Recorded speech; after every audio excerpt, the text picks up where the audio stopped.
हर खबर पर होगी आपकी पकड़। डाउनलोड कीजिए एबीपी लाइव ऐप। चलिए नमस्ते भारत की शुरुआत करते हैं। रक्षा मंत्री राजनाथ सिंह आज राज्यसभा में बयान देंगे। उनके सामने एलएसी पर गतिरोध की चुनौती तो है ही, अंदरूनी सुरक्षा पर जासूसी का संकट भी है। नेताओं से लेकर पत्रकार और सेना से लेकर अधिकारियों तक की जासूसी के खुलासे पर अब सरकार जागी है। एक्सपर्ट कमेटी का गठन किया गया है जो 30 दिन में जांच कर सरकार को रिपोर्ट सौंपेगी। बॉर्डर से लेकर दिल्ली तक, मंत्री से लेकर अधिकारियों तक, व्यापार से लेकर सैन्य जानकारी तक, चीन डेटा चुराने की साजिश कर रहा है। यानी सीमा पर सैनिक जमावड़ा बनाकर साजिश और घर के अंदर जासूसी की बड़े पैमाने पर साजिश। बॉर्डर पर तो जवाब दिया जा रहा है, लेकिन अब जासूसों की नकेल कसने की तैयारी है। पूरे मामले का खुलासा होने के बाद डेटा जासूसी मामले में national cyber security coordinator retired lieutenant general Rajesh Pant के नेतृत्व में एक्सपर्ट कमेटी का गठन कर दिया गया है। ये कमेटी 30 दिनों में जांच कर अपनी रिपोर्ट सिफारिशों के साथ सरकार को देगी। अंतर्राष्ट्रीय स्तर पर 2 चीनी कंपनियों पर लगा है जासूसी का आरोप। भारत, ऑस्ट्रेलिया, इटली और ब्रिटेन के 30 लाख प्रमुख लोगों की जासूसी करने का आरोप है। चीन की इन कंपनियों ने भारत में 10,000 लोगों की डेटा प्रोफाइलिंग करके उनकी जासूसी की। इसमें भारत के 5 पूर्व प्रधानमंत्री और उनके परिवार के सदस्य शामिल हैं। 24 मुख्यमंत्री, 15 डीजीपी, 23 राज्यों के मुख्य सचिव की जासूसी की गई। 350 सांसद भी कंपनी के निशाने पर थे। 100 से ज्यादा बहुराष्ट्रीय कंपनियों के अधिकारियों की जासूसी हुई। जेनुआ इन्फोटेक कंपनी के निशाने पर सेना के बड़े अधिकारी भी थे। इंडियन एक्सप्रेस अखबार के खुलासे के मुताबिक देश के 4,500 वीवीआईपी इस कंपनी के निशाने पर थे। विदेश मंत्रालय ने भारत में चीन के राजदूत के सामने जेनुआ डेटा इंफॉर्मेशन टेक्नोलॉजी कंपनी की जासूसी का मुद्दा उठाया। चीन ने कहा जेनुआ एक निजी कंपनी है। चीन को बताया गया कि कोई भी विदेशी कंपनी बिना सहमति के भारतीय नागरिकों का व्यक्तिगत डाटा या सूचना हासिल नहीं कर सकती है।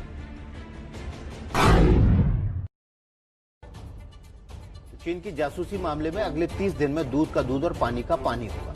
चीन की चालाकी का जवाब देने के लिए भारत ने सर्दी की पूरी तैयारी कर ली है। भारतीय सेना लंबे मोर्चे पर डटने के लिए ही नहीं, बल्कि सर्दियों में युद्ध के लिए भी तैयार है। यही बात चीन को चुभ रही है। चीन ने आरोप लगाया कि भारत की तैयारियां अधूरी हैं। राशन की ये सप्लाई चीन को चुभ गई। राशन का ये स्टॉक चीन को आहर गया। सेना की ये तैयारी चीन को डरा गई। एलएसी पर गतिरोध के बीच भारत अपनी तैयारियों में कोई कसर नहीं छोड़ रहा। पूरी तैयारी की जा रही है कि सिर्फ चंद महीने नहीं, बल्कि पूरे साल तक टकराव की स्थिति में सेना के पास कोई कमी न रहे, जिसमें शामिल है खाने का स्टॉक, रहने के लिए टेंट, पहनने के लिए कपड़े। लेकिन यही बात चीन को तंग कर रही है। ग्लोबल टाइम्स में भारत की तैयारियों पर सवाल उठाए जा रहे हैं। भारत मनोवैज्ञानिक युद्ध में उलझा रहा है। अपने लोगों के सामने वो ये साबित करना चाहता है कि वो मजबूत है। हालांकि लद्दाख क्षेत्र में बुनियादी ढांचा और सर्दियों में बड़े पैमाने पर संचालन आपूर्ति की क्षमता उतनी नहीं है जितनी भारत दिखा रहा है। लेकिन चीन ये भूल गया, भारतीय सेना वो है जिसके पास सियाचिन के ग्लेशियर में तैनाती का अनुभव है, जिसके सैनिक 5,000 फीट की ऊंचाई से एयर डाइविंग करते हैं, जिसके पास अपनी माउंटेन स्ट्राइक कोर है। पर वो भारत को लद्दाख की मुश्किलें गिना रहा है। लद्दाख में मौसम और इलाका सर्दियों में बड़े पैमाने पर सैन्य अभियानों के लिए चुनौती है, जिसमें लॉजिस्टिक सहायता और मेडिकल सहायता तुरंत पहुंचाने की जरूरत होती है, जिसमें भारत कमजोर है। चीन लद्दाख में रेल नेटवर्क और कमजोर सड़क नेटवर्क की बातें गिना रहा है, लेकिन ये भूल रहा है भारत ने लगातार सड़कों के विकास पर काम किया है और हमारे वायुवीर इलाके में तुरंत एक्शन के लिए हमेशा तैयार है। अब हम एक एक कर भारत की तैयारियां गिनाते हैं। चीन ये टेंट जरूर देख ले, जिसमें न सिर्फ बर्फ और पानी से बचाव का इंतजाम है, बल्कि टेंट गर्म रखने का इंतजाम भी है। तो ये लेयर्स है, डबल लेयर है। हवा भी आती रहेगी पूरा इस टेंट में और आप 15-20 सैनिक आराम से इसमें रह सकते हैं और कितने भी दिन रह सकते हैं। बारिश से भी बचाव रहता है। ये हीटिंग इक्विपमेंट्स हैं, क्योंकि टेम्परेचर काफी ज्यादा रहता है उस ऑल्टीट्यूड में जहां पर हमारे सैनिक तैनात हैं। यहाँ मौजूद ड्रेस देखिए जो किसी भी ग्लेशियर में बदन को गर्म रख सकती है, या फिर देखिए ये जूते जो बर्फ में चलने के लिए ही बने हैं। भारतीय जवानों के पास कोई कमी नहीं है। सैन्य सूत्रों के अनुसार भारत ने टैंक और बख्तरबंद वाहनों के लिए विशेष ईंधन का इंतजाम कर लिया है। मोबिल ऑयल से लेकर स्पेयर कलपुर्जों तक का स्टॉक कर लिया गया है। सिर्फ सैनिक नहीं, बल्कि याक और खच्चर जैसे जानवरों के लिए रसद का स्टॉक हो चुका है। छोटे हथियारों, मिसाइलों, टैंक और तोपखाने के गोला बारूद का इंतजाम किया जा चुका है। चीन ये बातें जानता है, लेकिन इन्हें स्वीकार करने की बजाय चीन ने मनोवैज्ञानिक युद्ध छेड़ा है, जिसमें भारतीय सेना की तैयारियों को कमजोर बताया जाता है। लेकिन चीन की ये पोल भी खुल गई है।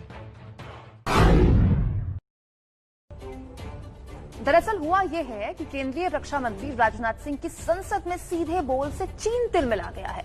राजनाथ सिंह ने चीन पर भारतीय सीमा में घुसने का आरोप लगाया था। वहीं चीन ने भारत पर कैसे किया है पलटवार, हमारी रिपोर्ट बताएगी।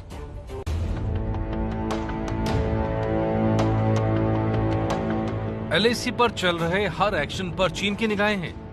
संसद में दिए बयान का हर शब्द चीन सुन रहा है। महीने के मध्य में चाइना द्वारा वेस्टर्न सेक्टर में कई स्थानों पर एलएसी पर ट्रांसग्रेशन करने की कोशिश की गई। इसमें कोंगकाला, गोगरा एंड पेंगोंग लेक का नॉर्थ बैंक शामिल है। इन कोशिशों को हमारी सेनाओं ने समय पर देख लिया तथा उसके लिए आवश्यक जवाबी कार्रवाई भी की है। अब चीनी विदेश मंत्रालय ने बयान जारी कर भारत से सेना हटाने की अपील की है। भारत के लिए जरूरी है कि वो गलतियों को ठीक करे, जल्दी से जल्दी एलएसी से सीमा की तैनाती कम करे और तनाव कम करने के लिए ठोस कदम उठाए। हम उम्मीद करते हैं भारत और चीन एक दिशा में काम करेंगे। चीन ने दावा किया है कि बॉर्डर पर मौजूद तनाव के लिए वो जिम्मेदार नहीं है। उल्टा चीन ने भारत पर आरोप लगाया कि भारत ने समझौतों का उल्लंघन किया है। वो भारत था जिसने पहले द्विपक्षीय समझौतों का उल्लंघन किया, अवैध रूप से उकसाने के लिए सीमा रेखा को पार किया, एक तरफा रूप से सीमा क्षेत्र की यथास्थिति को बदल दिया और चीनी सैनिकों की सुरक्षा को खतरे में डालने के लिए गोलाबारी की। साफ है कि चीन अब भी अपनी गलतियां मानने को तैयार नहीं है। सवाल यह है कि चीन अगर सेना को पीछे नहीं लेता है तो समाधान क्या निकलेगा। यही वजह है कि आज देश की और चीन की निगाहें रक्षा मंत्री राजनाथ सिंह पर होंगी, जो राज्यसभा में 12 बजे बयान देंगे।